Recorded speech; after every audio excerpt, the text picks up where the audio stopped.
And now I hear Jack O'Hara, the clerk of scales here at Belmont Park, has called for the riders to come and check their weights. This is a normal thing. As you know, everyone carries 126 pounds.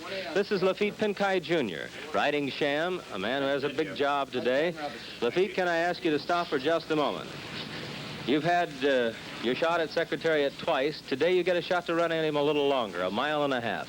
Do you think this will help your horse? Well, I think my horse is going to run a good race again. I don't know if I can beat the other horse. I don't know if he helped my horse either, but we're going to try. Okay, Laffit. Right, thank you very much. And now more riders are coming into the room. Next in is jockey Ron Turcotte and the very familiar silks of Meadow Stud. Put 1.5 pounds and go. And the weight now corrected and checked out. Ron, today's the day. You're the first rider who's had a chance to ride a Triple Crown in many a year. Are you feeling the weight a little bit, or do you have so much confidence that it just doesn't matter? No, it does matter. I mean, it's a horse race. It's another race. We win the other two, but it's just another race. I mean... what do you think today? Do you look for a fast pace today? Do you feel like you'll have to be off the lead? You look for a slower pace, or have you had any thoughts before the race? No, I have no idea what's going to be, and I won't know till I get open till we go first quarter. I'm sure you're glad that you've got a 5-horse field, though. Oh, sure. Yeah. Okay, Ron, and best of luck.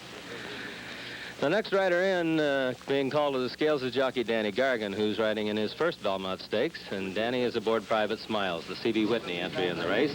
And as I mentioned earlier, probably will be a horse that will come from far off the pace. That's fine. The weight's corrected for jockey Dan Gargan. And Dan, do you have a moment? I know you want to come off the pace, certainly, today. How far? Do you think you'll be last in this field? Well, I'm just going to ride him away from, just let him run away from there and get him to relax and go from there and hope I got more left than anybody. Hope to back up to you. Okay, Dan, thank you very much. And Angel Cordero is being called to the scales now. Very colorful silks here of Arthur Appleton, a great big apple on the front. And this horse, of course, was in the Kentucky Derby and the Bluegrass Stakes. Won the Bluegrass Stakes, but a bit of a problem in the Kentucky Derby, or rather was second in the Bluegrass. A bit of a problem in the Derby, and tremendous effort here in his last race. Angel, did you ride My Gallant when he was in front all the way this last time? Yeah, last week. Do you think he'll show speed today? Well, I don't know. He probably shows speed because they're long of the race. But I think he'll run either way. All right. Thanks very much. And here is Braulio Baeza now checking his weight. And Braulio Baeza has the tough job of riding Twice a Prince today. Braulio, in the Kentucky Derby, Twice a Prince had a bit of a problem in the starting gate. Do you anticipate you'll have, or are you thinking now about what the problem could be? Well, I believe the problem with this horse has been corrected because they haven't schooled him all this past week, and I believe he'll behave. All right, then that takes care of Twice a Prince, and thank you very much. Good luck today. And that's it here in the jockeys' quarters, as most of the jockeys have now checked out, and we're ready for the Belmont Stakes. Woody, this is number 1A, fine big bay colt Sham.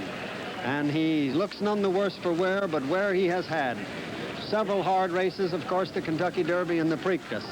I noticed the astute trainer, Frank Martin, has brought him over here in cold water bandages that you see on his ankles, Woody. They give good tightness to the skin, and they keep the legs cool on a hot day like this. And cold water bandages would help us, too, at this moment. I think we could use them. And, of course, he has the hind bandages, not run down, but removable bandages so he won't kick himself in the paddock. Frank, your horse looks marvelous. You've kept him in great condition, and I congratulate you for it. I wish you the very best of luck and admire you for trying so hard with him. And he's a trier, too, isn't he, Frank? He certainly has an eye of fire. He's been a game horse. Frank, I wouldn't consider him uncomfortable. It's just a very warm day. No, he's comfortable. He is comfortable. He is a little hard. I'm very hard myself. It's just what Woody was saying. Anybody that isn't warm today doesn't get warm. Thank you, Frank. He's comfortable. Yes, I think he is, too. And I notice you brought a sponge and a bucket over here just to give him a little cool water. I give a little cool amount on the body, too. Yes, it does. A little body brace helps him. Thank you, Frank. Thank you. Woody, he looks like a million, doesn't he? He does look like a million, but unfortunately in this next stall, to which we'll come in a moment, is a horse who looks like 6 million with 80,000 thrown in for dessert, because this one here with the great rounded rear end you see facing you is Secretariat. Well, facing me he isn't, but that's the privilege that trainers have. I'm sure Lucian Lauren felt that he'd be a little better facing the paddock crowd than facing this crowd out here, and you can't tell until you try to react to a horse. Well, now, as a celebrity, I think he just likes to look out and see his crowd. You'll notice, Woody, as they're putting this saddle on, these riders would normally be able to do, as they say in track parlance, about 114 pounds. Today, they get to enjoy a luxury. To do 126, they can use the largest saddle they have, and some Pony Express-like pouches that have to be put underneath the saddle cloth, as you know, to make up the extra weight and give them all the 126 pounds they have to carry. There is an endless technical debate we'll spare you as to live weight versus dead weight, but one thing we're sure of, they will all carry 126 pounds because this is a race with scale weights for age. They ride, they carry what their age should carry. Well, Willie Shoemaker, of course, has been belied that live weight situation because when he rides in a race like this, 25 pounds of it is dead weight.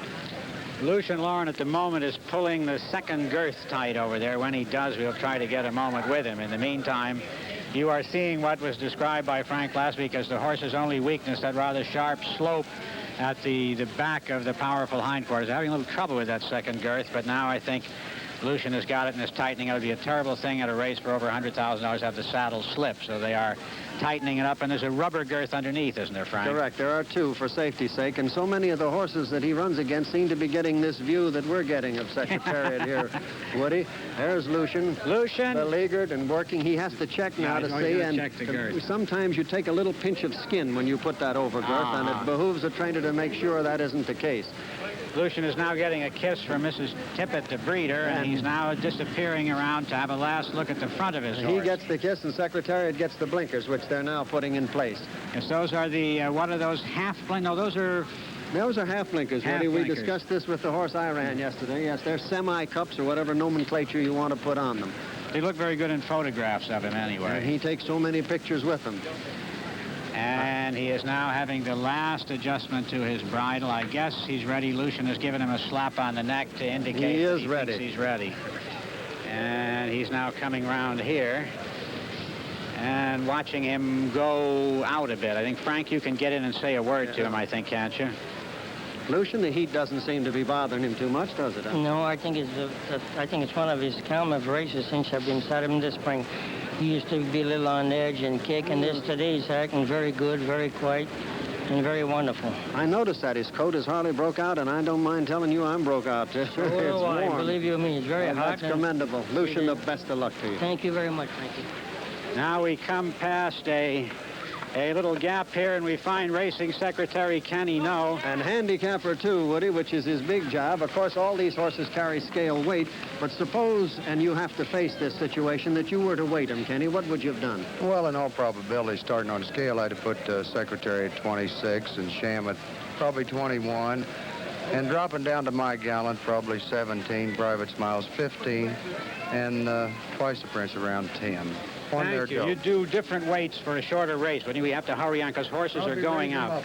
Thank you. Thank you, Kenny. And we have just seen Private Smiles. He's circling around in front there. George is going to keep his horse a little bit cool, and now he's bringing him back in facing this way. Private Smiles is the C.V. Whitney-owned horse that showed such a brilliant stretch effort in his last race. He came from, as we say in the business, 1,000,000 miles out of it, and it was a tremendous effort. If I can see, George is talking to his rider in there. Well, I must say that C.V. Whitney is a man who's had so many triumphs, his family before him, that he doesn't put horses in here just to see the colors. He puts them in to try to win. Well, we come to another horse facing the other way, which is the trainer's prerogative in this situation.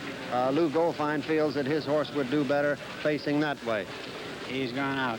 Lou, your horse looks wonderful. He has versatility, doesn't he? He has, I'm not asking you to commit yourself, but he has speed if you need it. That's right, he has, Frank. He can come from behind or he can go to the front. Well, that gives you a choice, and I hope you make the right one, and good luck to you. Thank you, Frank. My gallant has the head of one of that name. He's now getting his blinkers with a red apple, and I guess we go now to the last horse here. Last but not least is Twice a Prince, trained by the My friend John Campo and the very successful John Campo. John, you and I were talking about a match race versus a field, and you're one of the fellows that's making a capable field. Do you think that makes a better race? Oh, sure. Match races are out with. There's no... People shouldn't have match races because it's a different game. Years ago, people were afraid to run, but match races don't tell who the best horse is.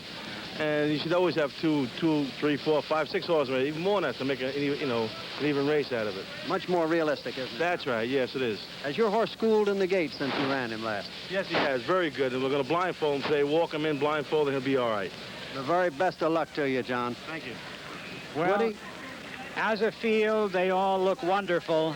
But you do have to say that Secretariat at this moment looks a little more wonderful with the muscles on muscles, which are his special privilege. And so that's the field.